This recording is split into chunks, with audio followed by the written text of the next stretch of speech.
25 अप्रैल 1858 को कुछ अंग्रेजों के जासूसों ने खबर दी कि मौलवी किफायतुल्लाह काफी साहब जो है ये अंग्रेजों के खिलाफ एक मुहिम चलाते हैं और फतवा देने वालों में ये भी है, ये भी कहते हैं कि अंग्रेजों पे जिहाद करना फर्ज है। चुनांचे इनको गिरफ्तार किया गया और अंग्रेज इतने घबराए कि मौलाना काफी का लब लहजा और उनकी शायरी का यह आलम था कि नज्म में भी वो आजादी पे लोगों को उभारते थे और जब उनकी नज्म पढ़ी जाती मजलिसों में और जलसों में तो लोगों में जान पैदा हो जाती थी। तो अंग्रेज इतने खौफजदा हुए कहा कि फौरन मुकदमा कायम किया जाए और फौरन मुकदमे की समाअत हो और फौरन फैसला सुना दिया जाए। तो आप अंग्रेजों का खौफ इससे अंदाज लगाइए कि हुजूर सैयद किफायतुल्लाह काफी के लिए सिर्फ 2 दिन मुकदमा चला और 2 दिन के अंदर पहले दिन पे मुकदमा हुआ और दूसरे दिन जो है फांसी की सजा सुना दी गई। अल्लाह। और इनकी बेबाकी का आलम यह था जब शहादत की खबर मिलती है, शहादत का पैगाम सुनाया गया कि फांसी होने वाली है, तो आप रो नहीं रहे थे बल्कि आप मुस्कुराने लगे। सुभान अल्लाह। और फरमाया कि मेरी आखिरी ख्वाहिश ये है कि ये फांसी बरसरे आम दी जाए। अल्लाह। चुनांचे मजमे आम में हज़रत अल्लामा सैयद किफायतुल्लाह काफी को लाया गया, हजारों का इज़्दाम लगा हुआ था। जब लाया गया तो देखने वाली निगाहों ने देखा कि आप बड़े खुश नजर आ रहे थे। क्या बात है।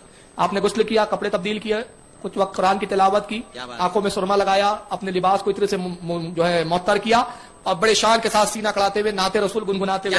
सुभान अल्लाह। अब उस वक्त नात क्या कही थी वो मैं जुमले अभी वो नात के कुछ अशार पढ़ के सुनाऊंगा। अब पूछने वालों ने पूछा अंग्रेजों ने कि किफायतुल्लाह तुम्हें खौफ नहीं आता कि तुम्हें फांसी होने वाली है?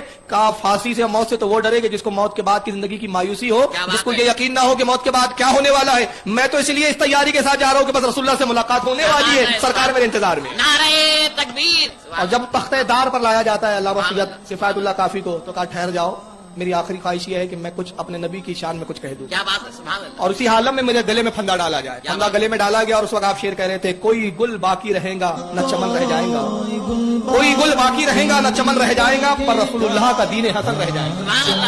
कोई गुल बाकी रहेगा न चमन रह जाएगा, पर रसूलुल्लाह का दीन हसन रह जाएगा। हम सफीरो बाग में है कोई दम का चहचहा, बुलबुलें उड़ जाएंगी सुना चमन रह जाएगा। अतलास व कम बुखाब की पोशाक पर नाजा न हो, इस तने बेजान पर खाकी कफन रह जाएगा।